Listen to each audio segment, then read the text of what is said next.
असदुद्दीन ओवैसी जबरदस्त बोलते हैं, इसमें कोई शक नहीं है। उनके डायलॉग्स दमदार होते हैं, इसमें कोई शक नहीं है। ओवैसी की डायलॉग डिलीवरी दमदार होती है, इसमें भी कोई शक नहीं है। लेकिन आज आप ओवैसी का एक ऐसा अंदाज देखने जा रहे हैं जो पहले ना दिखा न सुनने को मिला। इसमें तंज भी है, रंज भी है, इसमें इलेक्शन की फुल स्क्रिप्ट भी है। ओवैसी ने उत्तर प्रदेश के लिए कैसी तैयारी की है, मोदी के लिए, योगी के लिए, प्रियंका के लिए, मायावती और अखिलेश के लिए ओवैसी ने कैसे कैसे नए जुमले लिखे हैं, सबसे लेटेस्ट स्पीच में क्या क्या कहा है, किस तरह कहा है, इसकी झलक हमारी इस रिपोर्ट में आपको दिखेगी। मस्जिदों को आबाद रखो, जिना के खरीद। चुनाव यूपी में है, तनाव हैदराबाद में है। अल्लाह लिखा है तो वजू से रहो। सियासी माहौल यहाँ बन रहा है, असर बैरिस्टर ओवैसी के शहर में दिख रहा है। सल्लल्लाहु अलैहि वसल्लम ने कहा कि आप उत्तर प्रदेश में लड़ रहे योगी को हराएंगे, हमारा मकसद है। मोदी को हराएंगे, हमारा मकसद है। मोदी की आंख में आंख डालकर भारत की पार्लियामेंट में अगर बहादुरी के साथ, तमाम दलाइल के साथ अगर कोई बोलता है तो उसका नाम ओवैसी और इम्तियाज जलील है। यूं तो यूपी में मोदी प्लस योगी वर्सेस ऑल है, जिसमें दीदी भी हैं, बहन जी भी हैं, अखिलेश भी हैं, ओवैसी भी हैं। आज ही दीदी ने नया नारा दिया है, लड़की हो लड़ सकती हूं का माहौल बनाया है। देश में आप देखिए, सत्ता का मतलब क्या है कि आप खुलेआम पब्लिक के सामने लोगों को अपनी गाड़ी के नीचे कुचल सकते हैं, आपको कोई नहीं कहेगा कुछ। बट ये तो गलत है ना। असली सत्ता क्या है कि आप उस सत्ता को इस्तेमाल करो लोगों की मदद करने में, बदलाव लाने में, इस समाज को बदलने में, राजनीति को बदलने में। तो मेरी समझ में तो सबसे अच्छी तरह से ये कार्य जो है महिलाएं ही कर सकती हैं। अब वो नेगोशिएट करना पड़ता है ना, पुरुष बहुत हैं कांग्रेस में। मैंने कहा यहाँ से शुरू करेंगे और 24 में होपफुली 50 करेंगे। हम आशा, मेरी इच्छा तो यही थी 50 की। अखिलेश ने भाजपा खत्म का हैशटैग चिपकाया है। बहन जी ने चुनावी नाटकबाजी का राग अलापा है। योगी ने भी सारे विरोधियों पर अटैकिंग ट्वीट दागा है। यूपी में सारे सियासी खिलाड़ी इस वक्त मैदान में हैं, मगर छुपा रुस्तम असदुद्दीन ओवैसी ही है। जितना तुम मेरे खिलाफ बोलोगे मैं और ताकत से काम करूंगा। तुम जितना पुकारते पुकारो, मेरे हौसले में, मेरे अज़म में कमी आने वाली नहीं है। तुम नहीं जानते असदुद्दीन ओवैसी को। मैं सुल्तान सलाहुद्दीन ओवैसी का बेटा हूं। ओवैसी यूपी से भी गरज रहे हैं। हैदराबाद में खड़े होकर यूपी 2022 के लिए बैटिंग भी कर रहे हैं और लगे हाथों जबरदस्त एक्टिंग भी कर रहे हैं। इलेक्शन लड़ रहे जाकर हम उत्तर प्रदेश में, ये क्यों जा रहे हैं आप? क्या जरूरत है आपको? अरे जा रहे भाई, क्यों नहीं जाना? नहीं, वहां क्यों जाते साहब? आप इतनी दूर का सफर क्यों कर रहे हैं? आप बारिश में तकरीर कर रहे, पूरा भीग गए। एक साहब मेरे को फोन करके बोले, वो लोग भी थाली मार रहे, नारे लगा रहे। मेरा भाई साहब, वो दीवानों की टीम, हम भी दीवाने, हम पानी में भीग के बात करते। हम पानी में भी भीगते, आग में भी कूदते, तलवारों से भी मुकाबला करते, जबान से भी करते, सबसे करते। तुम क्या करते? तुम खाली सोफे पे बैठ के। अच्छा, उसके बाद सोफे से उठना है, YouTube 2 मिनट का वीडियो बना देते। बीवी की जिम्मेदारी। ओवैसी का नया गेम क्या है, उनके सियासी विरोधियों के लिए समझना मुश्किल है। ओवैसी की स्क्रिप्ट फुल ऑन सियासी होती है। डायलॉग मुर्गी के अंडों पर जाकर खत्म होता है। हमारे खिलाफ हर चीज में, अने सुबह में मुर्गी अंडा नहीं दी, असदुद्दीन ओवैसी की वजह से नहीं दी। हर चीज में नहीं, इनू करे, इनू करे, इनू करे, इनू करे। घर में इनको कुछ हो गया, अरे उन्होंने गए थे असद साहब, उन्होंने करे। बैरिस्टर से नेता बने ओवैसी अब नेता से शायर भी बन चुके हैं। यूपी का किला फतेह करने के लिए प्यार मोहब्बत वाली पिच पर भी बैटिंग कर रहे हैं। प्यार किया तो डरना क्या के तराने गुनगुना रहे हैं। हर वर्ग के युवाओं को अपनी तरफ अट्रैक्ट कर रहे हैं। कि क्या तुम्हारे, मैं कई नौजवानों से पूछता हूं और बोलते कि हमको इनसे मोहब्बत हो गई। बच्चा भी बोलता, बच्ची भी बोलती, तो मैं इनको बोलता हूं जाके शादी करो ना। और अगर वो बेटा या उनकी जो बच्ची है अगर नेक है तो बुरी बात क्या है? दाढ़ी वाइट हो गई मेरी, क्यों हुई? धूप में फिरने से नहीं हुई, अलग तरीके से हुई। तुमको अगर कोई बच्ची पसंद है या बच्ची को बच्चा पसंद है, उन्हें नेक है, और बच्चियों से कह रहा हूं अम्मा तुम्हारा ख्याल रख सकता हूं उन्हें, do it, get married. What is wrong in that? जब प्यार किया तो डरना क्या? ये ओवैसी का वर्जन यूपी 2022 है, जिसमें नौजवानों की बात है, ड्रग्स, गांजा, शराब का जिक्र है। ओवैसी किसान भी कर रहे हैं और ये भी दावा ठोक रहे हैं कि यूपी में बीजेपी को MY समीकरण से नहीं, A to Z समीकरण से हराएंगे। अब ये लोगों को समझ में नहीं आता, इन्हों खाली यूट्यूब 2 मिनट का खाली 2 मिनट का खाली, यानी तो फोन करते, फोन, ये पूरे ऐसे बाकड़े पहलवान, या फोन या यूट्यूब। अरे आओ मैदान में आओ। सवाल यह है कि यूपी के लिए ओवैसी का A to Z समीकरण है क्या? वो दिल्ली में होते हैं तो इसी समीकरण की बात करते हैं, हैदराबाद पहुंचते हैं तो उसी का वीडियो ट्वीट करते हैं। अब वो निगोशिएट करना पड़ता है ना, पुरुष बहुत है कांग्रेस में। मैंने कहा यहाँ से शुरू करेंगे और 24 में होपफुली 50 करेंगे। हम आशा, मेरी इच्छा तो यही थी 50 की। यूपी में जीत के लिए ओवैसी ने जो नई पटकथा लिखी है, उस पटकथा का पहला स्क्रीन प्ले कल देर रात हैदराबाद में हुआ। ओवैसी ने अपनी जेब से मोबाइल निकाला, एक मैसेज पढ़ा। मैंने आज एक 27 साला नौजवान से ये पूछा कि बताओ तुमको मौजूदा भारत कैसे लगता है? तो उस नौजवान ने मुझे कहा कि असद साहब, मैं बात तो नहीं करूंगा, मैं लिख के भी जाता हूं आपको। उस 27 साल के नेक और काबिल वकील ने मुझे ये कहा कि ये जो मोदी का न्यू इंडिया है, उस नौजवान की बात सुनिए आप। नौजवान कह रहा है कि असद साहब, जब आपका जनरेशन जवान था तो जब आप लोगों में एक फिक्र थी, एक परेशानी थी कि आप कल कैसा होगा, मुस्तकबिल कैसा होगा। बाबरी मस्जिद की डिमोलिशन, उसके हालात देखिए आप, बंबई के फसादात आपका जनरेशन देखा, 90 के फसादात हम हैदराबाद के देखे। तो नौजवान 27 साल का कहता है कि आज हम वैसा ही महसूस कर रहे हैं। ये ओवैसी का पढ़ा हुआ पूरा मैसेज नहीं था, अभी मुद्दे की बात होनी बाकी थी। Hyderabad to UP direct message deliver करना बाकी था। बस फिर क्या था, ओवैसी ने ट्रिपल तलाक से लेकर CAA सबका जिक्र कर डाला। किसी और का मैसेज पढ़कर अपना सियासी समीकरण सेट कर डाला। सुनो बीजेपी वालों, सुनो देश के प्रधानमंत्री, एक नौजवान ये कह रहा है और वो कहता है कि मुझे डिसअपॉइंटमेंट है, मुझ में मायूसी आ रही है, मैं बेबस महसूस करता हूं अपने आप को। क्यों मायूसी और बेबस क्यों महसूस करता हूं? इसलिए कि आपने मेरे ट्रिपल तलाक को क्रिमिनलाइज कर दिया। अगर कोई मजहब तब्दील करेगा तो आपने क्रिमिनलाइज कर दिया उसको, और CAA बैकडोर से आप करना चाहते हैं। अगर मैं एहतजाज करूंगा तो आप मुझ पे UAPA लगाएंगे, NSA लगाएंगे। वो नौजवान कहता है कि अगर हम जिंदा बच जाएंगे तो मुझे डर रहता है असद साहब कि कहीं मेरा एनकाउंटर ना हो जाए, जैसा उत्तर प्रदेश में सबसे ज्यादा 37% गोली लगने वाले मुसलमान।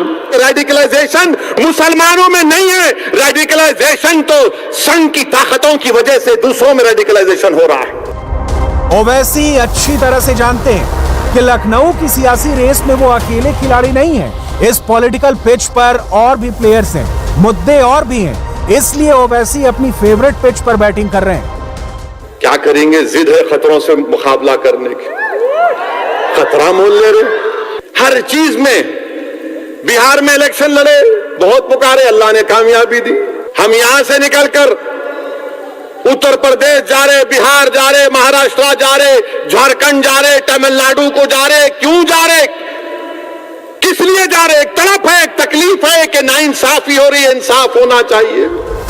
मगर इस बार ओवैसी के तेवर देखकर फर्क महसूस किया जा सकता है। अब की बार यूपी के लिए ओवैसी ने जो फार्मूला तैयार किया है वो 50 साल से ज्यादा पुराना है। ओवैसी मुसलमानों की भावनाओं को जगाकर यूपी में अपनी राजनीतिक जमीन भी रेडी कर रहे हैं। अपने चेहरे को मुसलमानों के सबसे बड़े लीडर के तौर पर प्रोजेक्ट भी कर रहे हैं और 1960 के दशक में गरीबों के हितैषी और दलित मुस्लिम राजनीति को एकजुट करने के मिशन पर काम करने वाले डॉक्टर अब्दुल जलील फरीदी की तर्ज पर उन्हीं तौर तरीकों के साथ मैदान में उतरे हैं।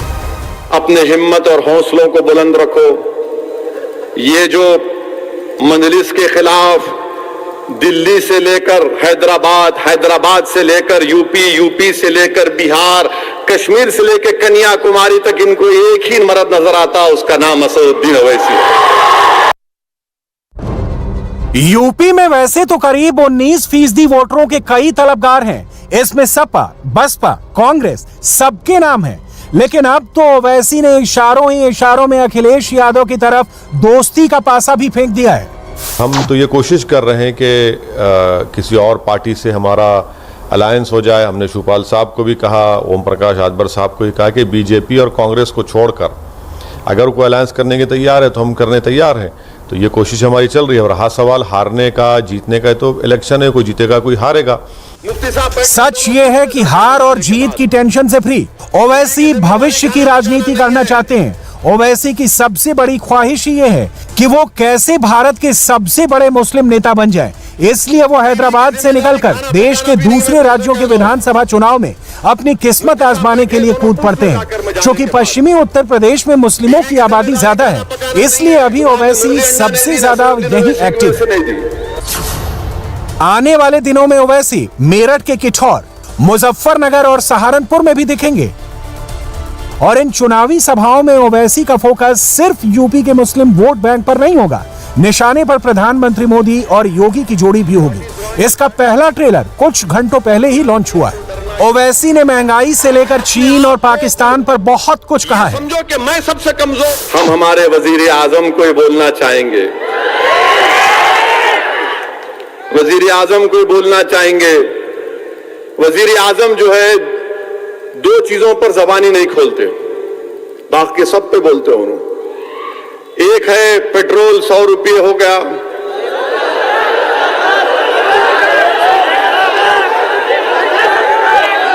डीजल 70 रुपये। मैं होना बोल के बोल रहा हूं, सुनना ना।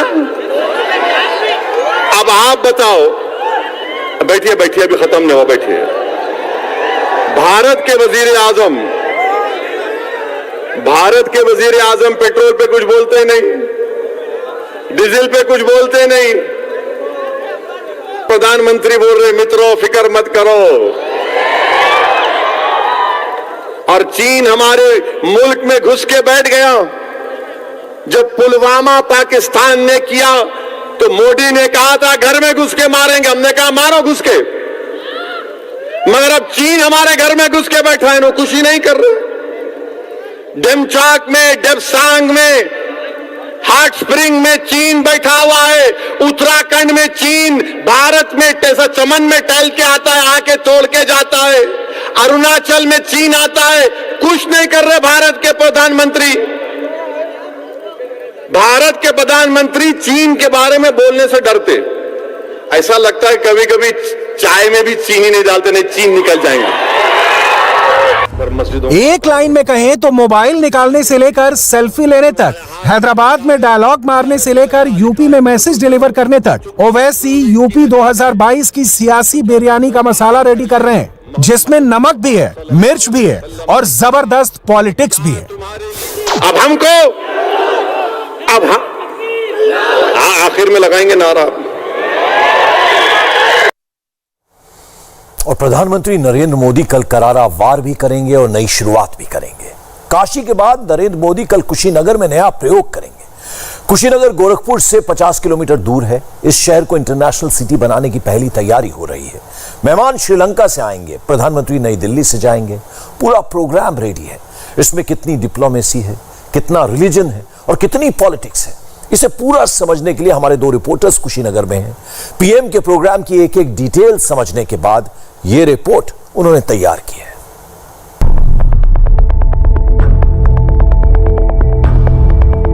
नरेंद्र मोदी ने कुशीनगर को ही क्यों चुना?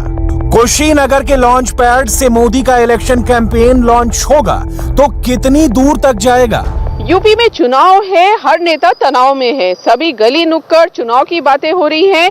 कुशीनगर में प्रधानमंत्री मोदी का दौरा भी इससे अछूता नहीं है। प्रधानमंत्री नरेंद्र मोदी कुशीनगर आ रहे हैं।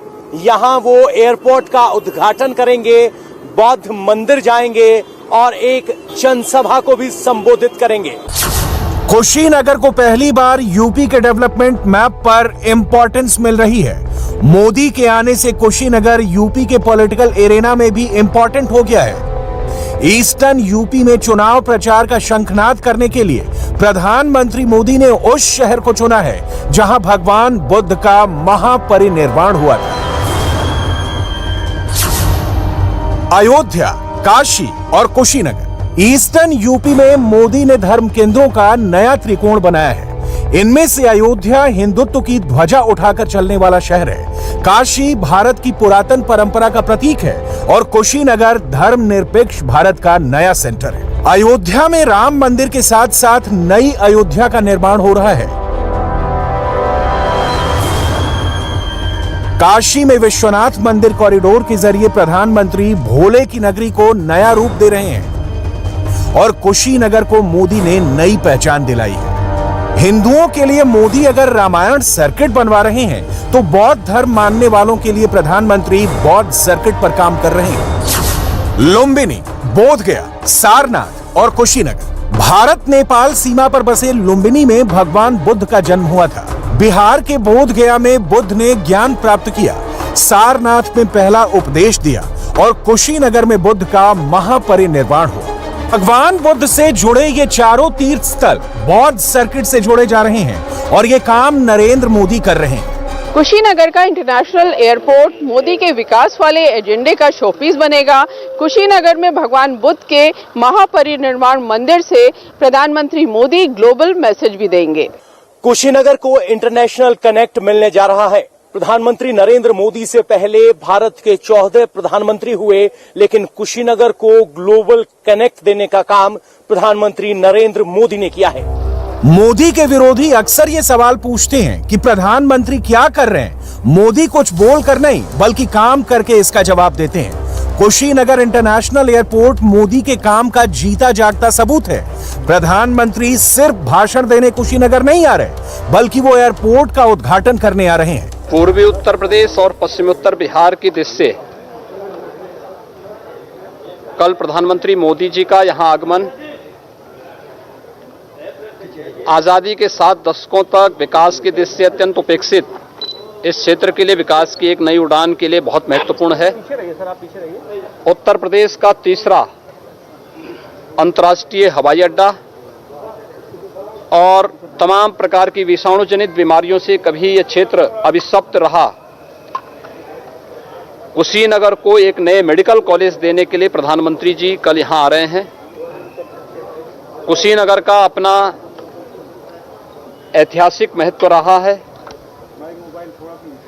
तथागत भगवान बुद्ध की महापरिनिर्वाण स्थली के कारण पूरा देश और पूरी दुनिया अत्यंत श्रद्धा भाव के साथ इस स्थान को देखता है। कुशीनगर इंटरनेशनल एयरपोर्ट पहले दिन से ही ऑपरेशनल होगा।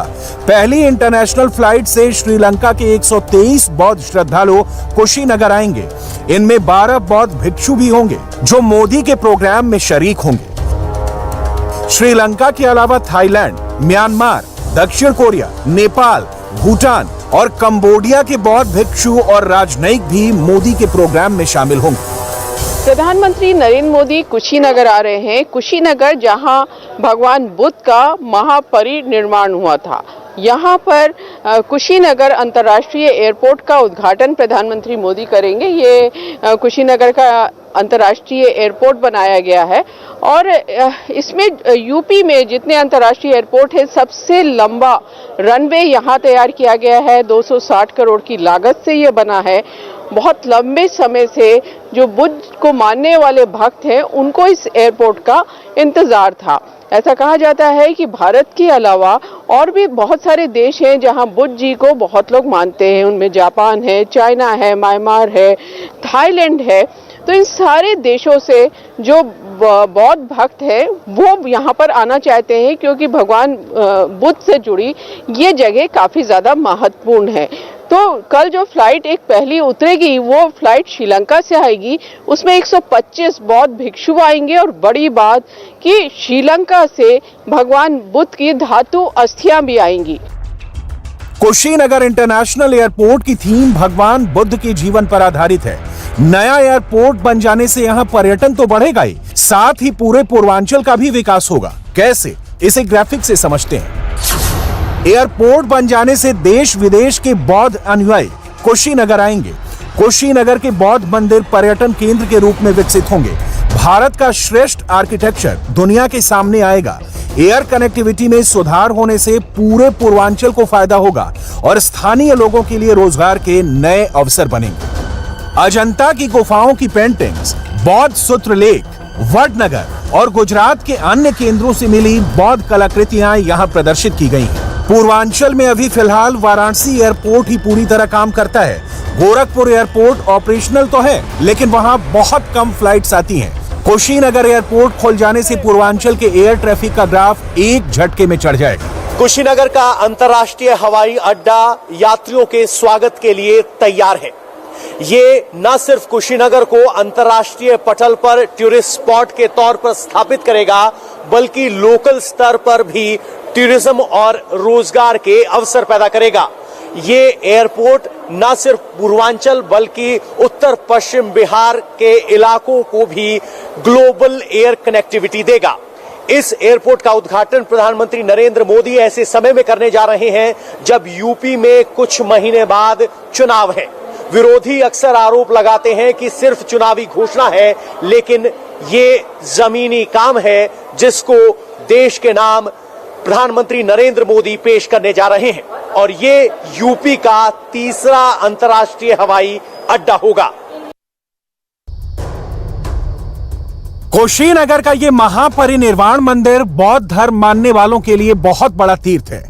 100 से ज्यादा देशों में फैले बौद्ध धर्म के सभी तीर्थ भारत में ही हैं, लेकिन पिछले 75 साल में कभी इन मंदिरों पर ध्यान नहीं दिया गया। इनका पुनरुद्धार प्रधानमंत्री नरेंद्र मोदी कर रहे हैं। महापरिनिर्वाण मंदिर में श्रीलंका से जो बौद्ध भिक्षु आ रहे हैं उन्हें खुद वहां प्रधानमंत्री महिंदा राजपक्षे ने एक स्पेशल मैसेज देकर भेजा है। श्रीलंका के बौद्ध भिक्षु अपने साथ भगवान बुद्ध की धातु अस्थि अवशेष लेकर आ रहे हैं जिन्हें अंग्रेजों के राज में श्रीलंका भेज दिया गया था। श्रीलंका से बौद्ध भिक्षु आ रहे हैं 125 और उनके साथ वहां से करीब 141 साल बाद जो बुद्ध जी की धातु अस्थियां थी वो भी आ रही हैं। उनका किस तरह का महत्व होता धातु अस्थि? हाँ, ये नॉर्मली यहाँ का प्रवास गया हुआ वहाँ पर इंडिया के थे। ब्रिटिश का समय में 1896 तक वहाँ लेके गया था। तो उसको अभी ऐसे gesture of goodwill friendship between India and Sri Lanka अभी फिर इंडिया में लेके आ रहे हैं इसको दर्शन करने के लिए। ये भी एक महत्वपूर्ण है बहुत सारे कि फिर से दोबारा रिलेशनशिप का रिवाइव हो जाए। ऐसे ठीक है फिर भी और अच्छा जुड़ जाएगा इंडिया श्रीलंका का रिलेशनशिप। कुशीनगर में 3 प्रमुख बौद्ध स्थान है। नंबर 1, भगवान बुद्ध के महापरिनिर्वाण का स्थान। यहाँ महापरिनिर्वाण मंदिर है जिसके ठीक पीछे परिनिर्वाण स्तूप बना है। नंबर 2, रामाभार स्तूप। यहाँ भगवान बुद्ध का अंतिम संस्कार हुआ था। नंबर 3, माथा कुंवर मंदिर। यहाँ 8 राजाओं में बुद्ध के अस्थि अवशेष बांटे गए थे। इनके अलावा कुशीनगर में कुछ अन्य महत्वपूर्ण आकर्षण के केंद्र भी हैं। वाट थाई मंदिर, चीनी मंदिर, बुद्ध मंदिर और जापानी मंदिर। आज जहां योगी आदित्यनाथ ने दौरा किया ठीक इसी जगह कल प्रधानमंत्री मोदी होंगे। बौद्ध मंदिर जाकर मोदी दुनिया को संदेश देंगे, इसलिए तैयारियां भी बड़े पैमाने पर की गई हैं। कुशीनगर इंटरनेशनल एयरपोर्ट का उद्घाटन करने के बाद प्रधानमंत्री नरेंद्र मोदी यहां बोधि महापरिनिर्वाण स्थल भी पहुंचेंगे। यहां वो बोधि वृक्ष का रोपण करेंगे। इस मौके पर उनके साथ विश्व में 100 से ज्यादा बौद्ध भिक्षु होंगे और 11 से ज्यादा देशों के प्रतिनिधि होंगे, जिनमें श्रीलंका, कंबोडिया, थाईलैंड, म्यांमार, दक्षिण कोरिया, वियतनाम और जापान जैसे देश शामिल हैं। अब वैश्विक स्तर के बौद्ध भिक्षु यहां कुशीनगर एयरपोर्ट के जरिए कनेक्टेड होंगे। कोरोना काल से पहले सालाना 6 लाख बौद्ध भिक्षु यहां दर्शन करने के लिए पहुंचे थे, लेकिन अब इस एयरपोर्ट की कनेक्टिविटी के बाद उनकी संख्या में 20% बढ़ोतरी होने का अनुमान लगाया जा रहा है। यानी अब कुशीनगर इंटरनेशनल लेवल पर एक श्रद्धा का केंद्र होगा और स्थानीय लोगों के लिए रोजगार के अतिरिक्त अवसर। कुशीनगर को नरेंद्र मोदी एक मेडिकल कॉलेज और अस्पताल भी गिफ्ट में देंगे। योगी आदित्यनाथ यूपी के हर जिले में कम से कम मेडिकल कॉलेज खोल रहे हैं। इसमें अब कुशीनगर का भी नंबर आ गया है। कुशीनगर के रामपुर मटिहनिया में 13 एकड़ जमीन पर 320 करोड़ की लागत से नया सरकारी मेडिकल कॉलेज बनेगा, जिसका शिलान्यास प्रधानमंत्री मोदी इस जगह से करेंगे। कुशीनगर के बरवा जांगर में महापरिनिर्वाण मंदिर के पास ही मोदी की जनसभा होगी। सारी तैयारियां योगी ने आज देख ली हैं। इंतजार कल का है कि मोदी यहां से क्या कहेंगे। कुशीनगर में जब मोदी का प्रोग्राम चल रहा होगा, तब तक भारत में टीका लगाने का नंबर 100 करोड़ टच कर जाएगा। मोदी के प्रोग्राम के लिए कुशीनगर में 5 जर्मन हैंगर लगाए गए हैं। यहां 40,000 लोगों के बैठने का इंतजाम होगा। जब जब यूपी का सियासी अखाड़ा सजता है तो 2 डिवीजन क्लियर होती है। वेस्टर्न यूपी का अखाड़ा अलग सजता है और ईस्टर्न यूपी का पूर्वांचल का दंगल अलग होता है। दोनों के अपने मुद्दे हैं, अपने अपने मसले हैं और वोटरों का मिजाज भी अलग है। वेस्टर्न यूपी में फिलहाल किसान आंदोलन को लेकर माहौल कुछ गर्म है। ईस्टर्न यूपी उससे अलग है। जाति और धर्म हर चुनाव में चलता है, लेकिन सियासी जानकार मानते हैं कि ईस्टर्न यूपी में जाति थोड़ी ज्यादा चलती है। मोदी सब में बैलेंस बनाकर चलते हैं। चुनाव का टाइम है। ये जो जिले हैं, ये पूर्वी उत्तर प्रदेश के जिले हैं। कुशीनगर है, देवरिया है, गोरखपुर है, महाराजगंज है। इन 4 जिलों को मिला के 28 विधानसभा की सीटें आती हैं और 2017 में इन 28 में से 24 बीजेपी जीत गई थी। तो समझा जा सकता है कि ये इलाका बीजेपी के लिए क्या मायने रखता है। वैसे पूर्वांचल कहते हैं यूपी में कि जो भी पूर्वांचल जीतेगा वो उत्तर प्रदेश की गद्दी उसी को मिलेगी। तो पूर्वांचल में 26 जिले आते हैं, 156 सीटें हैं और पिछले चुनाव में इनमें बीजेपी और उनके जो समर्थक दल थे उनको 118 मिले थे। तो बीजेपी ये परफॉर्मेंस दोहराना चाहती है, तो लिहाजा प्रधानमंत्री मोदी के इस दौरे को चुनाव से जोड़कर भी देखा जा रहा है। माना जा रहा है कि इस दौरे का असर आने वाले विधानसभा चुनाव में भी पड़ेगा। प्रधानमंत्री का हर बयान हजारों दूरबीन और लाखों माइक्रोस्कोप से देखा जाता है। इसलिए कुशीनगर में मोदी क्या बोलते हैं, इस पर सबकी निगाह रहेगी। इस वक्त की बड़ी खबर। अब से थोड़ी देर पहले आरएसएस प्रमुख मोहन भागवत 3 दिनों के लिए अयोध्या के दौरे पर पहुंचे हैं। अयोध्या में चल रही अखिल भारतीय शारीरिक शिक्षण वर्ग शिविर में शामिल होंगे संघ प्रमुख। ये शिविर पहली बार अयोध्या में लगाया गया और इस वर्ग में करीब 45 प्रांतों के 460 स्वयंसेवक हिस्सा ले रहे हैं। सभी स्वयंसेवकों को भागवत संबोधित करेंगे। इस दौरान मोहन भागवत उत्तर प्रदेश के 6 प्रांतों के प्रांत संघ चालकों से भी मुलाकात कर सकते हैं। अयोध्या में भगवान राम मंदिर के निर्माण काम का जायजा लेंगे और रामलला के दर्शन करेंगे भागवत। उसके अलावा आपको बता दें, शारीरिक वर्ग विश्व हिंदू परिषद के मुख्यालय कार सेवकपुरम में चल रहा है। आने वाले चुनावों को देखते हुए शारीरिक वर्ग की अहमियत काफी ज्यादा बढ़ गई है। और उत्तराखंड में बारिश ने ऐसा हाहाकार मचाया है कि अब तक कुल 34 लोगों की मौत हो चुकी है। 5 लोग लापता हैं। उत्तराखंड के करीब 6 डिस्ट्रिक्ट्स में 3 दिनों से लगातार बारिश हो रही है। प्रधानमंत्री नरेंद्र मोदी ने पुष्कर धामी से बात की है। पुष्कर धामी सैलाब से प्रभावित इलाकों का लगातार हवाई सर्वेक्षण भी कर रहे हैं। सेना भी राहत और बचाव के काम में उतर चुकी है। 3 ध्रुव हेलीकॉप्टर्स की राहत और बचाव में मदद दी जा रही है। उसके अलावा एनडीआरएफ की 15 टीम्स लगातार बचाव में लगी हुई हैं और कई इलाकों में अब भी राहत और बचाव के लिए टीमें पहुंचने की कोशिश कर रही हैं। मौसम विभाग ने कहा है कि अभी उत्तराखंड में और भी बारिश हो सकती है। क्या हालात हैं इस वक्त उत्तराखंड में, हमारी स्पेशल रिपोर्ट में देखिए।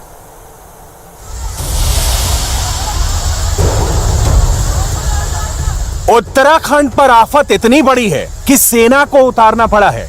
लहरें पूरे शहर को चुनौती दे रही हैं और इस चुनौती का मुकाबला सेना कर रही है। उत्तराखंड के कुमाऊं रेंज के जिलों में बारिश इतनी जबरदस्त हुई है, लेकिन सेना का हौसला नहीं हिला है। सेना पहाड़ की तरह मजबूती से खड़ी है।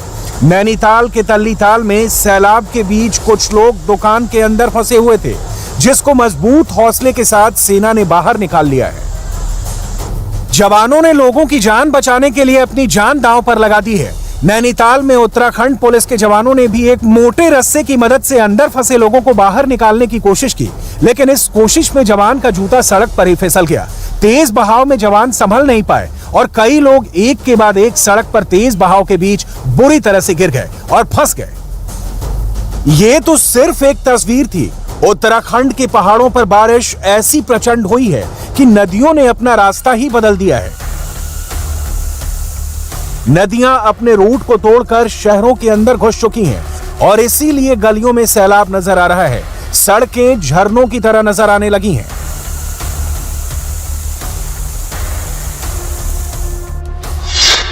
पिछले 3 दिनों से पूरे कुमाऊं रेंज में लगातार भारी बारिश हो रही है। कुमाऊं डिवीजन में कुल 6 जिले हैं: अल्मोड़ा, बागेश्वर, चंपावत, नैनीताल, पिथौरागढ़ और ऊधम सिंह नगर। पिछले 24 घंटे में उत्तराखंड में 200 mm बारिश हुई है और बारिश का सबसे ज्यादा कहर नैनीताल पर टूटा है। हर तरफ पानी इतना ज्यादा है कि बाहर निकलने का रास्ता नहीं है। नैनीताल की सड़कों की हालत स्विमिंग पूल से भी बदतर हो गई है और सब कुछ डूबा डूबा नजर आ रहा है। कार, स्कूटी, बाइक, चारों तरफ बारिश की बर्बादी का मंजर है। यहां तो फिर भी गनीमत है। बारिश का असली बवंडर तो नैनीताल के रामनगर ब्लॉक में उठा है। ये कोई खिलौना नहीं है, ये एसयूवी है जिसको बारिश अपने साथ बहा ले जा रही है।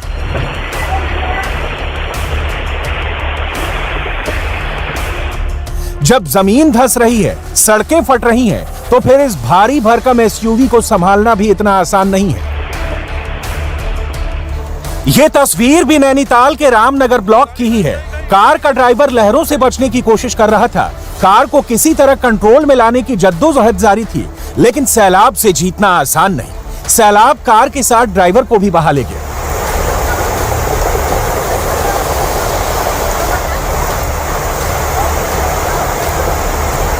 ड्राइवर ने अपनी तरफ से कोशिश पूरी की थी, लेकिन लहरों पर जोर नहीं चल सका। अब गाड़ी गई।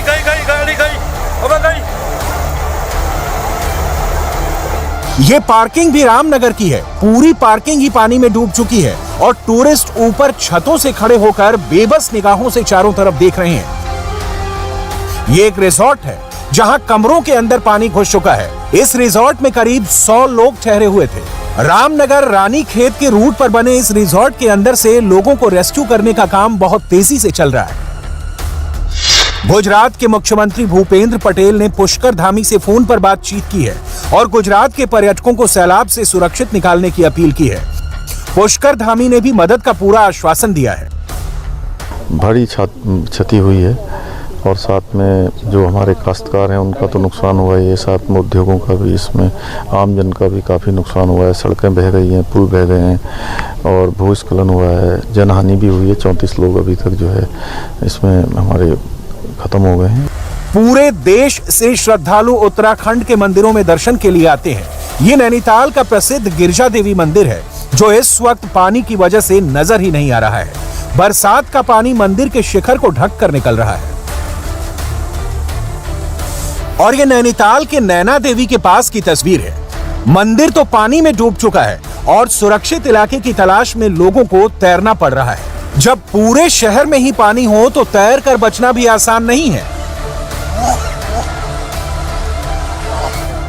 इंसान तो इंसान, बेजुबानों का भी हाल बेहाल है। पहाड़ों के आसपास वाले इलाकों में पानी अचानक ही ऐसे आता है। हल्द्वानी के मैदानी इलाके में पानी अचानक और इतनी तेज रफ्तार से आया कि हाथी को भी बचने का कोई मौका नहीं मिला। भीषण लहरों के बीच में यह हाथी सूखी और ऊंची जमीन तलाश रहा है, जहां कुछ देर के लिए ही सही, लेकिन प्रचंड लहरों से किसी तरह जान बच सके।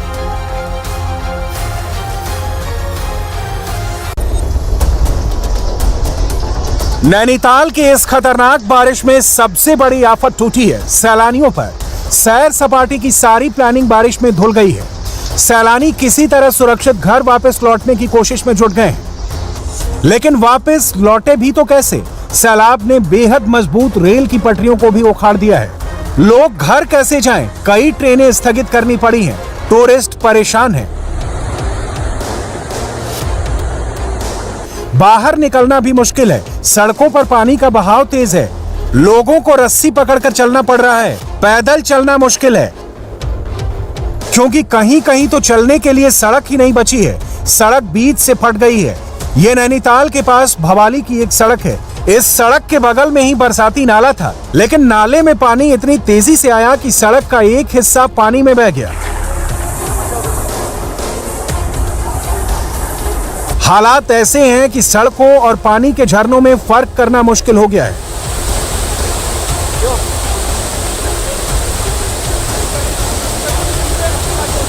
टूरिस्टों पर भयानक आफत टूटी है। बद्रीनाथ की तरफ जा रही एक एसयूवी बगल में मौजूद नाले में आए उफान की चपेट में आ गई। इसमें करीब 4 यात्री भी सवार थे। अचानक सैलाब से गाड़ी बड़े बड़े पत्थरों और मलबे के बीच फंस गई। मौके पर जेसीबी भेजी गई। सबसे पहले यात्रियों को सुरक्षित बाहर निकाला गया। उसके बाद जेसीबी की मदद से एसयूवी को बाहर निकाला गया। पर्यटकों पर आफत रुद्रप्रयाग में भी आई। यहाँ एक एसयूवी पर चट्टान का बड़ा टुकड़ा गिर गया। भारी बारिश से चट्टानें खिसकने लगी हैं। ये रामपुर और सोनप्रयाग के बीच के हाईवे की तस्वीर है। बारिश के बाद पहाड़ों से मलबा ऐसे गिर रहा है। टूरिज्म से उत्तराखंड की अर्थव्यवस्था चलती है। टूरिज्म से यहाँ हजारों लाखों लोगों का पेट भरता है। फिर भी उत्तराखंड के सीएम को ये अपील करनी पड़ी है कि अभी उत्तराखंड ना आए तो बेहतर है। मैंने अभी गोपेश्वर के पास इस प्रकार के मेरे पास भी दूरभाष पर यात्रियों का फ़ोन आया था। मैंने वहाँ डीएम चमोली से बात की है। वो ज़रूरी इंतजाम कर रहे हैं, क्योंकि जेसीबी इत्यादि अभी सभी लगे हैं, लेकिन भारी बरसात के कारण से अभी वो काम थोड़ा कठिन हो रहा है। लेकिन हम सभी को निकालेंगे। हमने अभी सभी श्रद्धालुओं से, पर्यटकों से, आने वाले यात्रियों से, सभी से हम अनुरोध भी कर रहे हैं कि अभी जब तक आगे से यहाँ से सूचना नहीं मिले पूरी तरह से, जब तक क्लियरिटी न हो, तब तक यात्रा अभी न करें। बारिश पिछले 3 दिनों से लगातार हो रही है, लेकिन सुबह नैनीताल के रामगढ़ में बादल फटने से हालात और बिगड़ गए। पूरे कुमाऊं डिवीजन में हालात बेकाबू हैं। ऊधम सिंह नगर में नानक सागर डैम ओवरफ्लो हो चुका है। मजबूरी में डैम का गेट खोलना पड़ा, जिसके बाद आसपास के इलाके डूब गए। चंपावत नदी पर एक ब्रिज बनाने का काम चल रहा था, लेकिन सैलाब इतनी तेज रफ्तार से आया कि बनने से पहले ही ब्रिज सैलाब में बह गया। उत्तराखंड को इस वक्त मदद की जरूरत है, इसलिए प्रधानमंत्री नरेंद्र मोदी ने फोन पर पुष्कर धामी से बात की है और राहत बचाव की जानकारी ली है। प्रधानमंत्री ने पुष्कर धामी को पूरा सहयोग देने का भरोसा दिया है। बारिश काफ़ी तेज है और उसके कारण से काफ़ी नुकसान हुआ है। जगह जगह पर पुल टूट गए हैं, जगह जगह पर घर टूट गए हैं। लोग विभिन्न स्थानों पर, सुरक्षित स्थानों पर भी उनको लाया जा रहा है। पानी बहुत जगह बारिश हुई है और लोग रास्तों में भी रुके हुए हैं, संपर्क कटे हैं। हम लेकिन पूरा प्रयास कर रहे हैं हर तरीके से कि लोगों को, सभी को सुरक्षित स्थानों पर निकालें और किसी को भी कहीं पर जिस प्रकार की भी आवश्यकता हो। माननीय प्रधानमंत्री जी ने भी अभी दूरभाष पर बात की है और उन्होंने भी हर संभव जो भी सहायता हो सकती है उन्होंने कहा है कि वो करेंगे।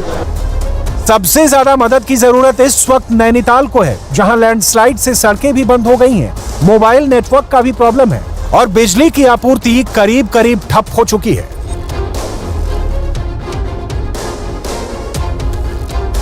इंडिया टीवी हर वक्त हर जगह डाउनलोड करने के लिए सर्च करें India TV news Google play store या ऐप स्टोर पर।